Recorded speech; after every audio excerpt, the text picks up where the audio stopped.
माननीय सदस्यहरू, कर्णाली प्रदेश प्रदेश सभाको 6औं अधिवेशनको तेस्रो बैठकको कारबाही प्रारम्भ हुन्छ। के हो माननीय सदस्य? समय त विशेष समयमा माननीय सदस्यहरूले बोलि नै राख्नु भएको छ। पछिल्लो घटनाक्रमको विषयमा हामीले केही ध्यान आकर्षण गराउनु पर्नेछ, त्यसैले हामीलाई समय दिनका निम्ति माननीय सभामुखज्यूलाई म अनुरोध गर्न चाहन्छु। होइन, हिजोको बैठकमा पनि माननीय सदस्यज्यूहरूले कुरा राख्नै भएको छ। आज पनि विशेष समय छ।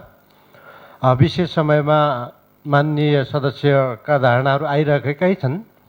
माननीय सभामुखज्यू, हामीले कार्यसूची पाएका छौँ र कार्यसूचीमा आज सरकारको प्रमुख माननीय मुख्यमन्त्रीज्यूको सम्बोधन पनि हुँदैछ। त्यसकारण पनि यो गम्भीर जुन घटना भएको छ त्यो घटनाको विषयमा विशेष हामीले ध्यान आकर्षण गर्नुपर्नेछ। यो साँच्चीकै शान्ति प्रक्रियामा आइसकेपछि नरसंहारकै रूपमा जुन सामूहिक हत्या भएको छ यो अत्यन्तै निन्दनीय छ, दुःखद छ। अनुमति लिएर बोलौँ माननीय सदस्य। माननीय सदस्यहरूले विशेष समयमा राख्नै भएको छ। आगामी विशेष समयको बेला पनि राख्नु नै हुनेछ। त्यसैले बसिदिउँ माननीय सदस्य। हामी यो जातीय छुवाछुतको घटना हो, त्यसले गर्दा समुदायगत हिसाबले प्रतिनिधित्व गर्ने माननीयहरू हामी यो सम्मानित सदनमा उभिएका छौँ। हाम्रो कुनै मनसाय छैन, संसद अवरुद्ध गर्ने हाम्रो मनसाय छैन। आज सरकारको प्रमुख माननीय मुख्यमन्त्रीज्यूले सम्बोधन गर्दै हुनुहुन्छ, त्यसले गर्दा ध्यान आकर्षण गर्नुपर्ने विषयहरू छन्। त्यसका निम्ति हामीले समय पाऊँ। एकजनाले बोलौँ माननीय सदस्य। हस्। माननीय सभामुख महोदय, पछिल्लो घटनाक्रमका बसौँ माननीय सदस्य। अरू माननीय सदस्यहरू बसौँ। बसौँ माननीय सदस्य। हेलो, बसौँ म बोल्छु। हुन्छ, ल बोल्नु न। जुन घटनाक्रममा यो सम्मानित सदनमा माननीय सांसदज्यूहरूले बोल्नु भएको छ कि कर्णाली प्रदेश जो कि जातीय हिसाबले पनि 24% दलितहरूको प्रतिनिधित्व छ र जुन घटना घटेको छ त्यो घटनाको क्रममा साँच्चीकै भनियो भने शान्ति प्रक्रिया पछिको यो दर्दनाक मानवीय एउटा संवेदनाका हिसाबले पनि सोच्दाखेरि जति निन्दा गरे पनि, जति भर्त्सना गरे पनि कमै हुन्छ। यो अत्यन्तै दुःखद घटना हाम्रो कर्णाली प्रदेशमा घटेको छ। यो कर्णाली प्रदेशमा घटेको घटना जो रुकुमको चौरझारी 8 सोतक गाउँमा भेरी नगरपालिकाको वडा नम्बर 4 का नवराज विक सहितको टिम जुन प्रेम सम्बन्धको कुरा छ, सुषमा मल्लसँगको प्रेम सम्बन्धलाई एउटा विवाहमा परिणत गर्नका निम्ति जाँदै गर्दाखेरि विषय अन्ततिर डाइभर्ट गरिँदैछ। देश महामारीको अवस्थामा छ, बन्दाबन्दीको अवस्था छ। त्यो बन्दाबन्दीको अवस्थामा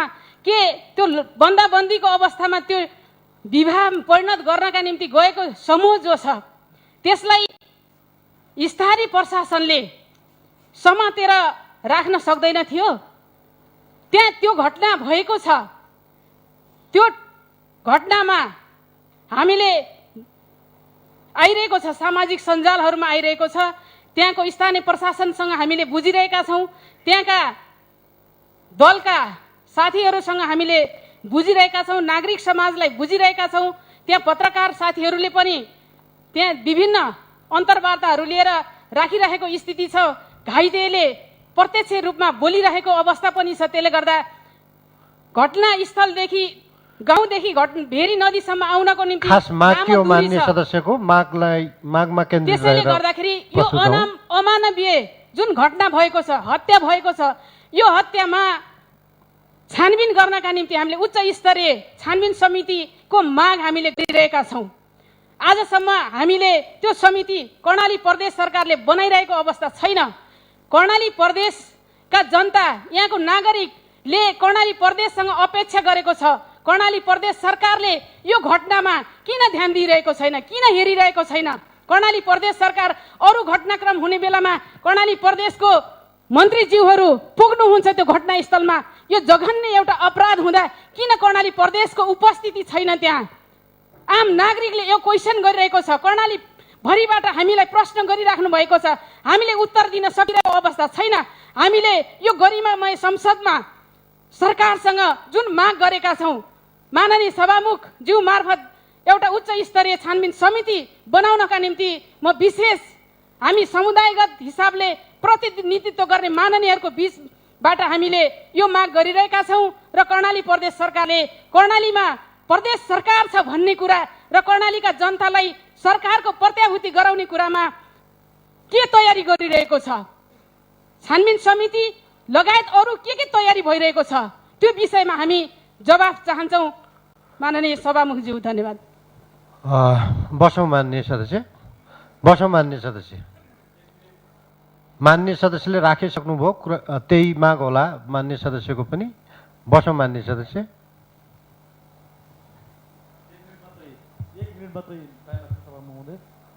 ल राख। सभामुख महोदय, हामीले विशेष समयमा हिजो कुरा राखिसकेका छौँ र आज हामीले नयाँ कुरा केही गर्नु छैन। मान्य सीता नेपालीले धेरै कुरा राखिसक्नु भएको छ। हाम्रो एउटै कुरा के हो भने घटना घटिसकेपछि कर्णाली प्रदेश सरकारले यसलाई कसरी लिइराखेको छ, यसको उत्तर चाहिँ आजको संसदमा कर्णाली प्रदेशको सरकारको प्रमुख हाम्रो प्रदेशको मुख्यमन्त्रीले यसको उत्तर दिनुपर्छ र आम जनताहरूले, विशेष गरी उत्पीडित समुदायका मान्छेहरूले यो घटनापछि प्रदेश सरकारले यसको एक्सन, यसको प्रतिक्रिया के लिइरहेको छ भन्ने कुरा चाहिँ आम रूपमा चाहिँ बाहिर बुझ्न खोजिरहेको स्थिति भएको कारणले गर्दा हामीले गर्न खोजेको के हो, हाम्रो प्रदेश सरकारले यो घटनालाई कसरी लगिएको छ र आगामी दिनमा यो घटनामा संलग्न अपराधीहरूलाई हामी हदैसम्मको चाहिँ कारवाही गर्नको निमित्त के गर्न सक्छौँ, यसको उत्तर आजकै संसदमा चाहिँ हाम्रो सरकारको चाहिँ मुख्य मन्त्रीले यसको उत्तर दिनुपर्छ र दियोस् भन्ने चाहना राख्छु। धन्यवाद। रुकुममा यही जेठ 10 गते राति भएको दुःखद घटनाले हामी सबै मर्माहित भएका छौँ। प्रत्येक नागरिकलाई विधिको शासन, मानवाधिकार र सामाजिक न्यायको प्रत्याभूत गरिएको आजको सभ्य समाजमा देखा पर्ने यस प्रकारका घटनाले सिङ्गो देशलाई स्तब्ध बनाएको छ। यस सभाको मिति 77/2/12/13 गतेको बैठकमा मान्य सदस्यहरूले व्यक्त गर्नुभएका विचार र भावनामा सभाको गम्भीर ध्यानाकर्षण भएको छ। संविधान, प्रचलित कानुन, प्रदेशको क्षेत्राधिकार समेत ख्याल गर्दै म सङ्घीय सरकारलाई कानुन बमोजिममा आवश्यक अनुसन्धान, अभियोजन गर्न, उचित पहल गर्न गराउने वातावरण बनाउन कर्णाली प्रदेश सरकारका नाममा रुलिङ गर्दछु। माननीय सदस्यहरू, यस सभाको जेठ 12 गते बसेको 6औं अधिवेशनको दोस्रो बैठकको विशेष समयमा मान्य सदस्यले सार्वजनिक सरकारका विविध विषयमा उठाउनुभएका जिज्ञासा एवं प्रश्नको सम्बन्धमा सभालाई सम्बोधन गर्न कर्णाली प्रदेश सरकारका मुख्यमन्त्री माननीय श्री महेन्द्र बहादुर शाहीलाई समय दिन्छु।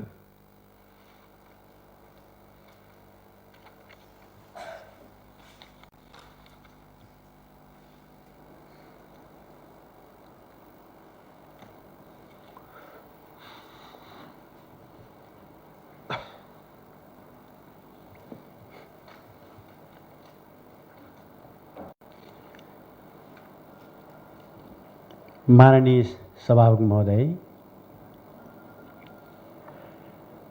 र विश्व यतिखेर विषम परिस्थितिको बीचबाट र अहिले विश्व महामारीको रूपमा फैलिएको कोरोना भाइरस कोभिड-19 को ठुलो विपदमा छ र यो विपदको सामना गर्नका लागि सबै राष्ट्रहरू यतिखेर सबै यसैमा केन्द्रित भइरहेका चाहिँ छन् र नेपाल पनि यो महामारीबाट अछुत रहन सकेन र नेपाल सरकार पनि यो महामारीबाट सिङ्गो राष्ट्रलाई कसरी जोगाउने, नागरिकलाई कसरी जोगाउने भनेर लागिरहेको चाहिँ छ। र यसै सन्दर्भमा कर्णाली प्रदेश पनि अछुतो रहेको चाहिँ छैन र कर्णाली प्रदेश सरकार र यहाँको स्थानीय तह पनि कर्णाली प्रदेशका हरेक नागरिकलाई यो विश्व महामारीबाट कसरी जोगाउने भनेर सबै ध्यान केन्द्रित यो भइराखेको यस सन्दर्भमा अहिले हामीले अधिवेशनको सुरुवात गरिरहेका चाहिँ छौँ। र यो अधिवेशनमा सबभन्दा पहिला त यो विशिष्ट परिस्थितिभित्र पनि सङ्घीय सरकारले जो नेपालको गुमेको भूगोललाई अहिले समेटेर अधिगमित भूगोल कालापानी, लिम्पाधुरा, लिपुलेक लगायतको भूगोललाई समेटी जो नयाँ नक्सा सार्वजनिक गरेको चाहिँ छ र म कर्णाली प्रदेश सरकारको तर्फबाट सङ्घीय सरकारलाई धेरै आभारसहित धन्यवाद व्यक्त गर्न चाहन्छु। र यो विश्व महामारीको रूपमा फैलिएको यो कोरोना भाइरसबाट मृत्यु हुने विश्वका तमाम नागरिक र नेपाली नागरिक पनि विश्वका विभिन्न देशमा मृत्यु भएको छ र नेपालमा पनि 4 जनाको मृत्यु भइसकेको चाहिँ छ र उहाँहरूप्रति श्रद्धाञ्जली व्यक्त गर्न चाहन्छु र सङ्क्रमितहरूको शीघ्र स्वास्थ्य लाभको कामना गर्न चाहन्छु। र यी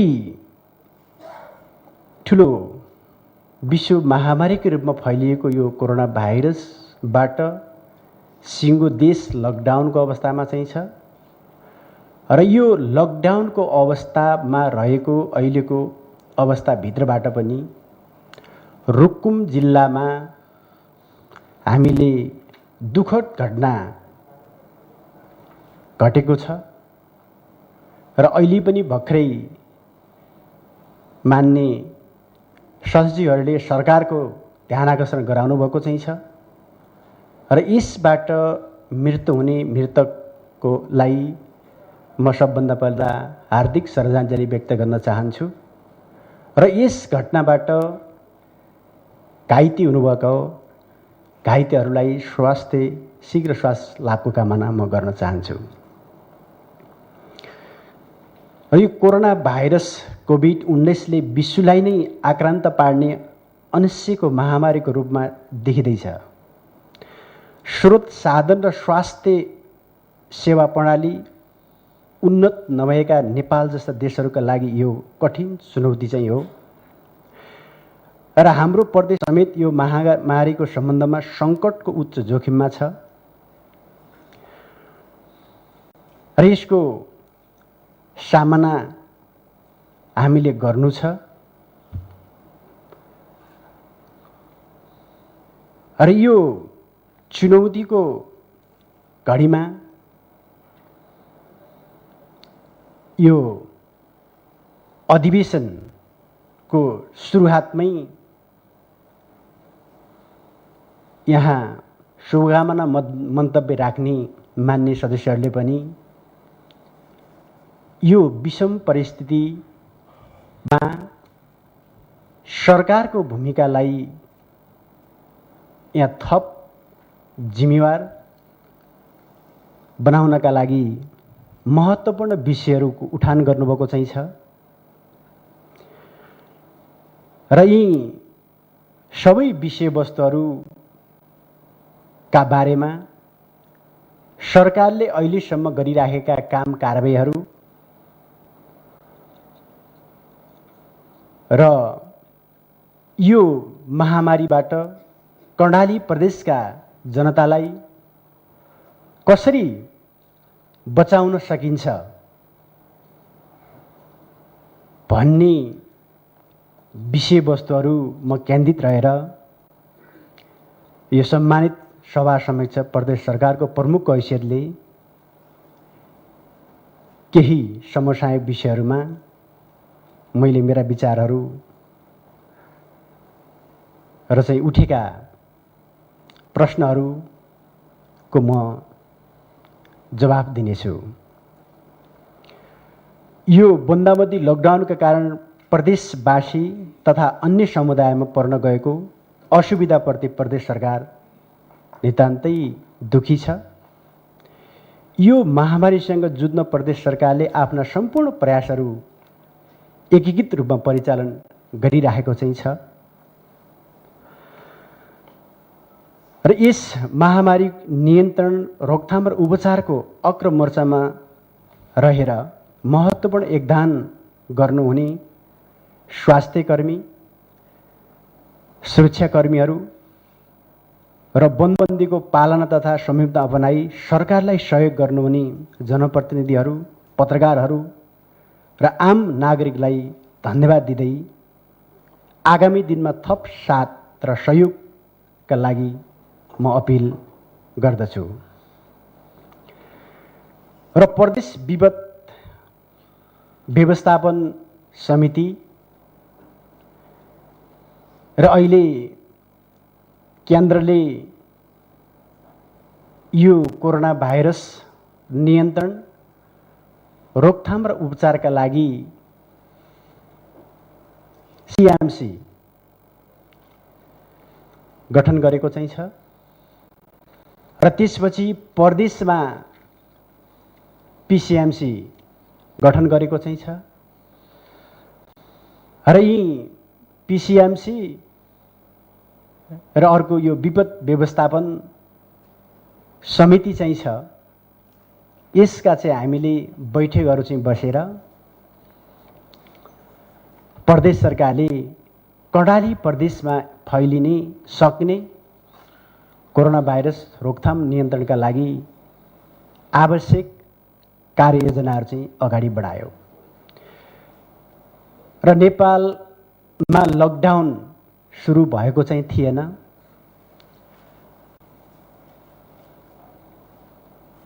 त्यतिखेर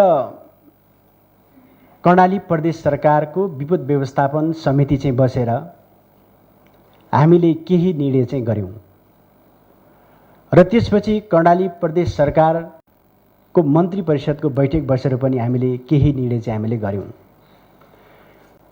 अब यो ठुलो भयानक चाहिँ रूप लिन्छ र यसबाट अछुतो कर्णाली प्रदेश रहन सक्दैन। यसका लागि हामीले उच्च सतर्कता अपनाउनुको अर्को विकल्प चाहिँ छैन भनेर हामीले सुरुमै कर्णाली प्रदेशका भित्री नाकाहरूमा हामीले हेल्थ डेस्क स्थापना चाहिँ गरेर कर्णाली प्रदेशमा आउने सबै नागरिकहरूको स्वास्थ्य जाँच गरेर मात्रै भित्र्याउने र त्यस्ता लक्षण भेटिएकालाई हामीले तुरुन्तै क्वारेन्टाइनमा राखेर उनीहरूको थप परीक्षण प्रक्रिया चाहिँ अगाडि बढाउने भनेर हामीले निर्णय गर्यौं र कहीँ कतै पनि अन्य प्रदेशहरूमा सङ्घीय सरकारले चीनबाट आए विद्यार्थीहरूका लागि खरीपाटीमा क्वारेन्टाइनको व्यवस्था गरेको चाहिँ थियो, अरू ठाउँमा गरेका चाहिँ थिएन। हामीले सुर्खेत वीरेन्द्रनगरको खुला मञ्चमा हामीले 400 बराबरको हामीले क्वारेन्टाइन स्थापना चाहिँ गर्यौं र त्यसपछि हामीले अर्को अपिल चाहिँ गर्यौं कि अब यसको भयावह चाहिँ यसले रूप लिन्छ र भोलि बाहिरबाट ल्याउने मान्छेहरू प्रदेशभित्र हाम्रा नागरिकहरू ल्याउन धेरै गाह्रो हुन्छ भनेर प्रदेश सरकारको तर्फबाट हामीले अपिल चाहिँ गर्यौं। कर्णाली प्रदेशका नागरिकहरू प्रदेशभन्दा बाहिर अन्य प्रदेशमा रहनुभएका भारत लगायत अन्य मुलुकमा रहेका नागरिकलाई 10 दिनभित्र चाहिँ फर्किनका लागि चाहिँ हामीले अपिल चाहिँ गर्यौं र अपिल गरिसकेपछि केही फर्किनु भयो। त्यतिखेर केही नागरिकहरू फर्किन सक्नु भएन जो टाढा हुनुहुन्थ्यो र कतिपय मजदुरहरूले समयमै पैसा नपाइसकिसकेपछि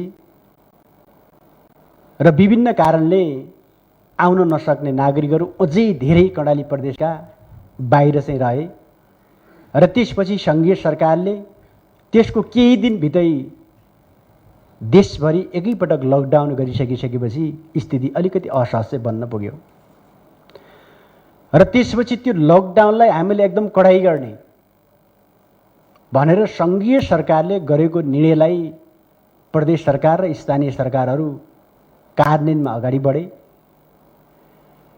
र हामीले पनि बाहिरबाट आउने सबै नागरिकलाई हामीले अनावश्यक बाहिरका कर्णाली प्रदेशभन्दा बाहिरका नागरिकहरूलाई कर्णाली प्रदेशमा हामीले प्रवेश चाहिँ नदिने, यदि आउनै पर्ने त्यस्तो विशेष काम चाहिँ पर्यो भने स्थानीय प्रशासनसँग चाहिँ अनुमति लिएर मात्रै आउने प्रकारको व्यवस्थापन चाहिँ हामीले गर्नुपर्छ भनेर हामीले त्यो भन्यौँ। र लकडाउन पछि जहाँ अलिकति सङ्क्रमण देखिएको भारतका केही ठाउँहरू र हाम्रै पनि देशभित्रका केही जिल्लाहरूमा अलिकति फैलिएको चाहिँ थियो र त्यस्ता ठाउँबाट आउने नागरिकलाई अब हामीले अनिवार्य क्वारेन्टाइनमा राख्ने व्यवस्थापन चाहिँ हामीले गर्नुपर्छ भनेर हामीले भन्यौँ। र यहाँ विषय पनि उठ्यो, त्यत्रो चाहिँ तपाईँको लगानी गरेर क्वारेन्टाइन स्थापना गरिएको छ, मान्छे छैन खाली छ भन्ने कुराहरू। लब त्यहाँ 3-4 ट्रिप त्यहाँबाट चाहिँ हामीले क्वारेन्टाइनमा राखेर जिल्ला जिल्लामा त्यहाँबाट स्वास्थ्य परीक्षण गरेर सबैमा नेगेटिभ देखिसकिएपछि हामीले जिल्लामा पठाउने काम गरेका चाहिँ छौँ। र उता सुदूरपश्चिम प्रदेशका पनि केही नागरिकहरू थिए अछामका, उनीहरूलाई पनि हामीले यहाँ राखेर उता पठाउने कामहरू चाहिँ हामीले गरेका चाहिँ छौँ। र त्यसपछि ठुलो सङ्ख्यामा फेरि बाहिरबाट आउने सम्भावना चाहिँ देखियो। त्यतिखेर सङ्घीय सरकारको अलिकति बढी प्रेसर काठमाडौँ उपत्यकाभित्र चाहिँ रहेका नागरिकहरूको अलिकति बढी प्रेसर चाहिँ आयो। त्यतिखेर तुरुन्तै पठाइहाल्ने, केही 2 दिनका लागि 3 दिनका लागि मात्रै भयो भने लकडाउन चाहिँ खोल्ने भन्ने किसिमको अलिकति घाइघुई चाहिँ बाहिर चर्चा पनि चल्यो। र हामी सबै प्रदेशबाट हामीले सुझाव दियौँ कि अब अहिले त्यसरी नागरिकहरू ओसार पसार गर्नका लागि हाम्रा लागि त्यति चाहिँ राम्रो चाहिँ हुँदैन। ती नागरिकलाई जहाँ छन् जता छन् जुनसुकै ठाउँमा चाहिँ छन् त्यही ठाउँमा बरु बस्ने र खाने व्यवस्थापन हामीले गर्नुपर्छ। र बरु प्रदेशले अन्य प्रदेश र विदेशी नागरिकहरू छन् भने तिनीहरूको बस्ने र खाने सम्पूर्ण व्यवस्थापन हामी आफैले गर्छौँ भनेर हामीले यहाँबाट सुझाव पठायौँ र अन्य प्रदेशबाट सुझाव चाहिँ गयो। र त्यसपछि काठमाडौँबाट बाहिर गाडी पठाउने विषयमा औपचारिक निर्णय सङ्घीय सरकारले चाहिँ गर्न सकेन र गरेन। निर्णय त भएन तर कार्यान्वयन चाहिँ फेरि भयो। कार्यान्वयनमा धेरै चाहिँ अब हाम्रा जिम्मेवार चाहिँ सरकारमा रहेका मान्छेहरू पनि र त्यसपछि अन्य जनप्रतिनिधिहरू र त्यसपछि अब अलिअलि चाहिँ उद्धार गर्नेमा चाहिँ रमाउने मान्छेहरूले ठाउँ ठाउँबाट त्यहाँ रहेका नागरिकलाई उद्धार गरेर पठाउनेहरूको अलिकति प्रतिस्पर्धा चाहिँ चल्यो, बढी होडबाजी चाहिँ चल्यो। र जसका कारणले गर्दा धेरै ठुलो सङ्ख्यामा हाम्रो प्रदेशमा पनि लकडाउनको बीचमा बाहिरका नागरिकहरू चाहिँ आए र अब तिनीहरूबाट अब सङ्क्रमणको चाहिँ खतरा चाहिँ अब रह्यो। अब यिनीहरूको व्यवस्थापन कसरी गर्ने हामीले भनेका चाहिँ थियौँ। लकडाउनको बीचमा छिटपुट ढङ्गबाट आएका मुख्य गरी अझै भारतको सिमाना 10 गजामा रहेका र त्यहाँबाट लुकीछिपी आउने नागरिकलाई हामीले क्वारेन्टाइनमा राख्ने भनेर धेरै ठुलो सङ्ख्यामा नागरिकहरू आउँदैनन् भन्ने हाम्रो सोच चाहिँ थियो। कडा लकडाउन चाहिँ छ र कोही विशेष कामले आएकाहरूलाई पनि अनिवार्य क्वारेन्टाइनमा चाहिँ हामी राख्ने भनेर बाहिर रहेका कोही पनि होस्, कर्मचारी होस्, स्वास्थ्यकर्मी होस्, कोही जनप्रतिनिधि होस्, जो पनि मान्छे प्रवेश गरिसकेपछि अनिवार्य क्वारेन्टाइनमा राखेर कम्तीमा पनि 14 दिन हामीले क्वारेन्टाइनमा राखेर मात्रै अन्य काममा खटाउने गरिकन हामीले क्वारेन्टाइन स्थापना हामीले गरेका चाहिँ थियौँ। तर एकैपटक ठुलो सङ्ख्यामा आयो 20को भनेको 12,000को सङ्ख्या, कम्तीमा पनि 12,000को सङ्ख्यामा रातारात मान्छेहरू ठाउँ ठाउँबाट कहाँबाट को आए भन्ने कुरो अत्तोपत्तै नहुने गरिकन मान्छेहरू चाहिँ आए। ती आइसकिसकेपछि हामीले फेरि भन्यौँ, निर्णय गऱ्यौँ कि अब सुर्खेतमा राखेर उनीहरूको व्यवस्थापन गर्न सकिँदैन, जिल्ला जिल्लामा पठाउने र जिल्लामा अनिवार्य क्वारेन्टाइन चाहिँ बनाउने भनेर जिल्ला यो चाहिँ यो अहिलेको म्यानेजमेन्ट सेन्टर अहिलेको यो जो छ डिसिएमसी जो छ डिसिएमसीले हामीले यहाँबाट पत्राचार गऱ्यौँ, निर्णय गऱ्यौँ अब जिल्लामा अनिवार्य क्वारेन्टाइन चाहिँ बनाएर राख्नु भनेर हामीले निर्णय गरेर चाहिँ यहाँबाट हामीले पठायौँ। र त्यसपछि अब त्यहाँ कतिपय गाउँपालिकाले राम्रो भूमिका निर्वाह चाहिँ गर्यो। त्यस्ता चाहिँ पालिकाहरूमा क्वारेन्टाइनको व्यवस्थापन राम्रो भयो र कतिपय पालिकाहरूमा व्यवस्थित क्वारेन्टाइन चाहिँ बनाउन सकेनन् र मान्छेहरू गाउँमा गए, आफ्नो घरमा गए। मान्छेहरू कतिपयले हामीलाई क्वारेन्टाइन चाहियो, हामी घर जाँदैनौँ भन्ने मान्छे पनि भेटिए। कतिपय मान्छेहरू हामीलाई थुन्ने, हामीलाई यहाँ जेल हाल्ने, हामी के अपराध गरेका छौँ भनेर कतिपयले बस्नै नमानेर बस्न नचाहेर पनि घरतिर जानेर कामहरू गरे र जनप्रतिनिधिहरूले त्यतिखेर बल प्रयोग गरेर क्वारेन्टाइनमा राख्ने सक्ने अवस्था चाहिँ भएन र त्यतिखेरको हामीले बनाएको क्वारेन्टाइनमा सुरक्षाको व्यवस्थापन पनि कमजोर चाहिँ भयो। सुरक्षाकर्मीले जिम्मा लिएका चाहिँ थिएनन् र त्यस्तो स्थितिमा तपाईँको केही मान्छेहरू गए र केही मान्छेहरू क्वारेन्टाइनमा बसे, राम्रो काम भने स्कुलमा बसे, स्कुलको फिल्ड बनाए, रङरोपन गरे। त्यस्तो राम्रो काम गरेका पनि क्वारेन्टाइनमा केही मान्छेहरू बसे, त्यस्तो पनि छ भने केही ठाउँमा तपाईँको अलिकति तपाईँको नेगेटिभ चाहिँ गतिविधि सञ्चालन गर्ने भएका चाहिँ तपाईँको चाहिँ बेडहरू पनि भाँच्ने, तोडफोड गर्ने, हामीले भत्ता चाहियो, वाइफाई चाहियो, अर्को चाहियो भनेर चाहिँ सेवा सुविधाहरू पुरै माग्ने किसिमको कामहरू पनि भयो र कतिपय ठाउँमा सट्टामा क्वारेन्टाइनमा हामी बस्छौँ भनेर फेरि सट्टामा पनि क्वारेन्टाइनमा पठाउने काम पनि भयो र कतिपय क्वारेन्टाइनमा साँझपखको सबै घर परिवार बोलाएर सँगै बस्ने फेरि जाने, त्यस्तो प्रकार पनि भयो। त्यसो भयो भने यी सबै अघिल्लो शिक्षाले गर्दा अहिलेको क्वारेन्टाइनलाई हामीले अझै व्यवस्थित गर्नका लागि हामी अलिकति नयाँ ढङ्गको प्लानिङ चाहिँ हामीले बनायौँ र त्यतिखेर कतिपय बसे कतिपय बसेनन्। नबस्दाखेरिमा अब यसको प्रभाव प्रत्येक गाउँमा चाहिँ पर्न सक्छ। अब हामीले कर्णाली प्रदेशमा बाहिरको नागरिकलाई आउनेमा लकडाउनको कारणले गर्दाखेरिमा आउन सकेनन् र थोरै छिटफुटमा आएकाहरूले हामीले तलै क्वारेन्टाइन व्यवस्था गऱ्यौँ र माथिका गाउँहरूमा अब थप जनशक्ति गएन, मान्छेहरू चाहिँ गएन भने अब माथिको ठाउँहरू के छन् त, हाम्रा जिल्लाहरू चाहिँ के छन् भनेर हामीले सङ्क्रमण हाम्रो चाहिँ प्रदेशभित्र फैलिएको छ कि छैन भन्ने कुरा बुझ्नका लागि हामीले के प्लानिङ चाहिँ गऱ्यौँ भने हामीसँग भएका 718वटा ओडामा टोली बनाएर प्रत्येक ओडाबाट 10 जनाको चाहिँ हामीले स्वाब सङ्कलन गर्ने। हामीसँग किट चाहिँ थिएनन्, सबै नागरिकको एकैपटक हामीले परीक्षण गर्नका लागि 10 जना एउटा हामीले ओडाबाट लियो भने विभिन्न समयमा र विभिन्न ठाउँबाट आएका मान्छेबाट हामीले चाहिँ स्वाब सङ्कलन गरेर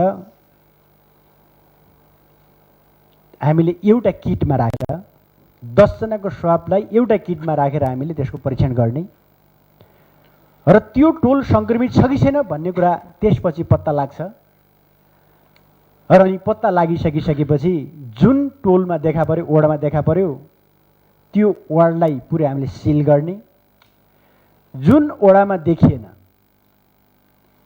त्यो हामीले लकडाउनलाई खोलिदिने र त्यहाँका चाहिँ किसानहरूले खेतीपाती कामहरू पनि अगाडि बढाउन् र विकास निर्माणका कामहरू पनि अगाडि बढोस् र त्यहाँ अब अन्य काम कारबाहीहरूलाई नियमित सुचारू चाहिँ गर्नका लागि त्यो निर्णय गर्ने र जुन पालिकामा देखा पर्यो त्यो पालिकालाई कडाई गर्ने, सिल गर्ने।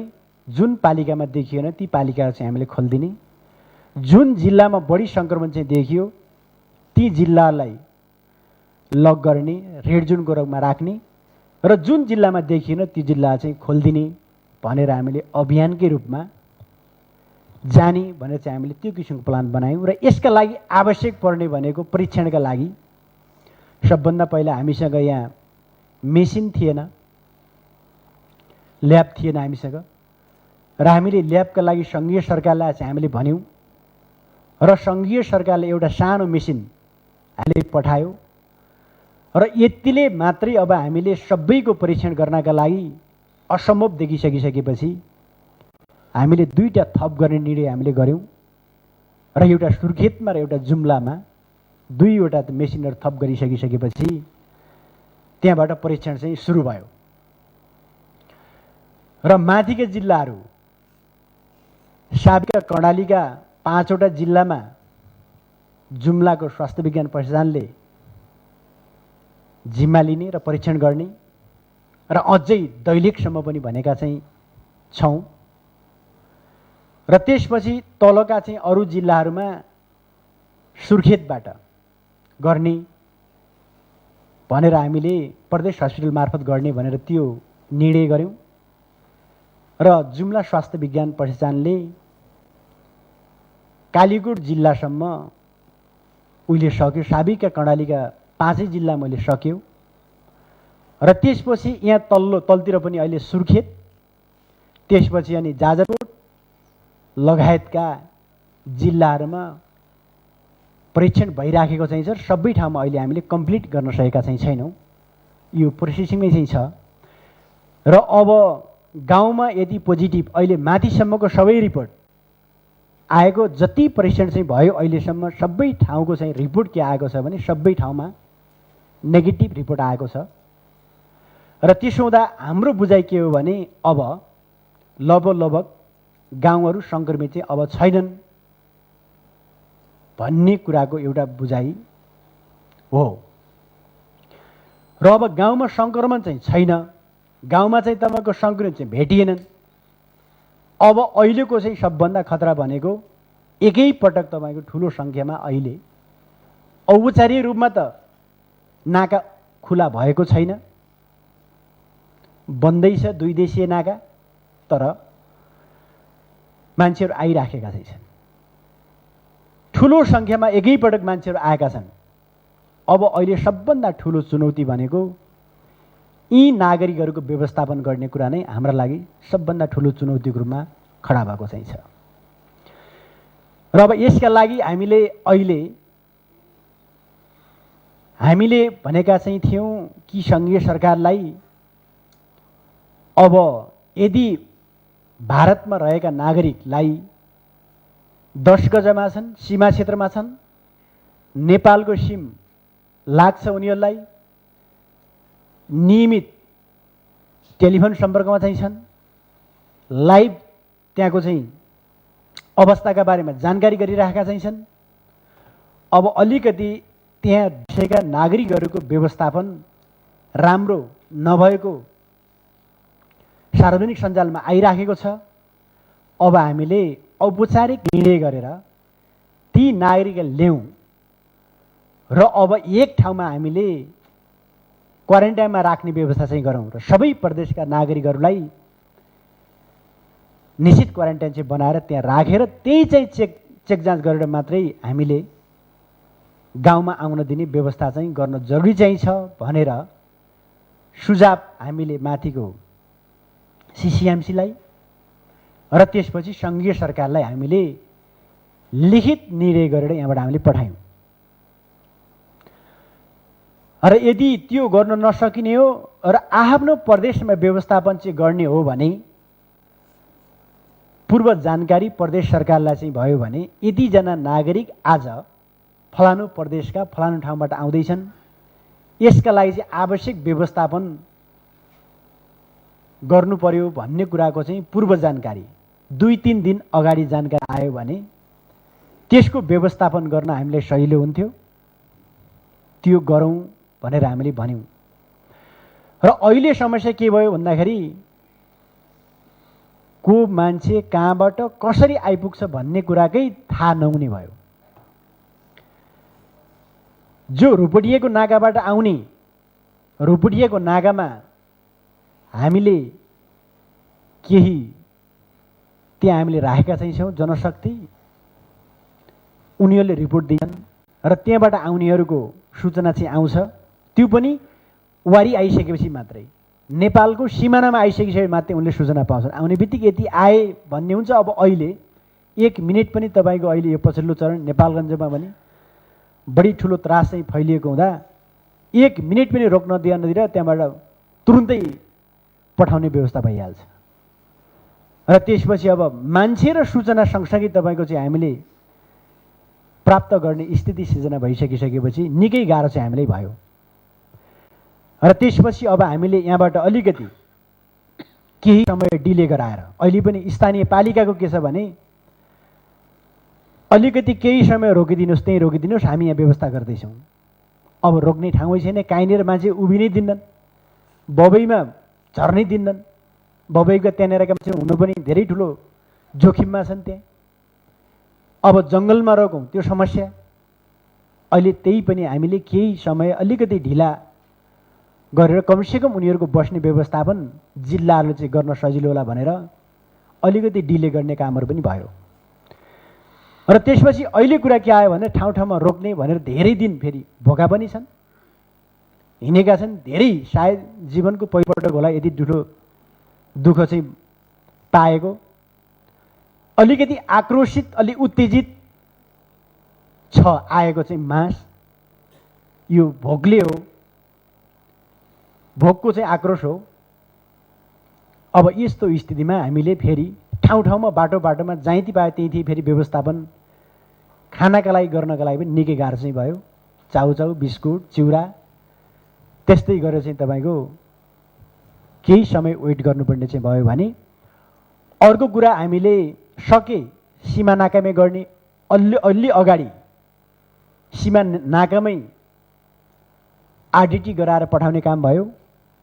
र त्यसपछि अब हामी नसक्ने भयौँ, ठुलो सङ्ख्यामा चाहिँ आयो, नसक्ने भयौँ। अब प्रदेशले त्यहाँ गर्ने भन्ने भइसकिसकेपछि त्यहाँबाट नागरिकहरू आरडिटी नगराएर चाहिँ आउने भए र प्रदेश सरकारले फेरि आरडिटी चेक गर्नका लागि आरडिटी किटहरू हामीसँग पर्याप्त नभइसकेको स्थितिमा सबैको आरडिटी चेक गर्नका लागि हामीलाई निकै गाह्रो चाहिँ भयो। अब आरडिटी चेक भयो, केहीको चेक भयो, फेरि केहीलाई नगरौँ भने पनि आधालाई गर्ने आधालाई नगर्ने भन्ने किसिमको समस्या सिर्जना हुने। अब हामीले सबैको गरौँ भने एउटा त त्यो आरडिटीमै पनि प्रश्न उठेको चाहिँ छ, यो प्रयोग गर्ने कि नगर्ने भन्ने कुरा धेरै प्रदेशहरूमा, यो खासै अरू प्रदेशले त यो गर्नेमा त्यति जाँगर चाहिँ गरेका चाहिँ छैनन्। अझ यहाँ छिमेकी देश भारतमा भन्ने हो भने त 2 हप्ता क्वारेन्टाइनमा राख्ने, 2 हप्तामा कुनै पनि प्रकारको लक्षण चाहिँ देख्न भने पिसिआर पनि नगरिकन घर पठाउने गरेका चाहिँ छ छिमेकी राष्ट्र भारतले। तर हामीले सकेसम्म आरडिटी गरौँ, ठिकै हुन्छ। आरडिटीबाट पोजिटिभ देखिएकाहरूलाई फेरि पिसिआर चाहिँ गरौँ भनेर भन्यौँ। अब हामीले पछिल्लो चरण भारतबाट आएका, अघिल्लो चरण आएका विभिन्न ठाउँबाट आएकाहरूको लागि त चेक गऱ्यौँ, पोजिटिभ देखाएला नि पछि पिसिआर गर्दा नेगेटिभ देखायो। यसले गर्दा यो त्यति यो काम छैन यसको, यो बेकार किन खर्च गर्ने, नगरौँ भन्नेमा नै हो। र हामीले बैठकमा यो नगर्ने, एकैपल्ट हामीले पिसिआर गर्ने भनेर हामीले भनेका चाहिँ थियौँ। होइन गरौँ, केही हामीसँग चाहिँ छ किटहरू गरौँ भन्ने भइसकिसकेपछि अनि हामीले चेक गर्दाखेरिमा पोजिटिभ देखियो। अनि जतिजना हामीले आरडिटी गर्दा पोजिटिभ देखियो, फेरि पिसिआर गर्दा पनि पोजिटिभ देखियो। यसले गर्दा अलिकति विश्वसनीयता चाहिँ फेरि पैदा भयो, यो त ठिकै हो कि भन्ने भयो। तर फेरि अहिले डक्टरको कुरा के छ हुनुहुन्छ भने आरडिटी गर्दाखेरिमा पोजिटिभ नेगेटिभ देखाएकालाई पनि तपाईँको पिसिआरमा पोजिटिभ देखाउन थालेको छ भन्ने छ। त्यसो भएनाले अहिले अब हामीले फेरि अलिकति कस्तो अनुमान गरेका छौँ भने लगभग भारतबाट आएका प्रायसँग चाहिँ सङ्क्रमण चाहिँ छ कि भन्ने कुराको एउटा हामीले आशंका मात्रै गरेका छौँ। अब यसका लागि हामीले फेरि पनि सकेसम्म आरडिटी पनि गरौँ, पिसिआर पनि गरौँ भनेर यसका लागि पनि आवश्यक पहल हामीले गरेका छौँ र केही सङ्घीय सरकारले पठाएको छ।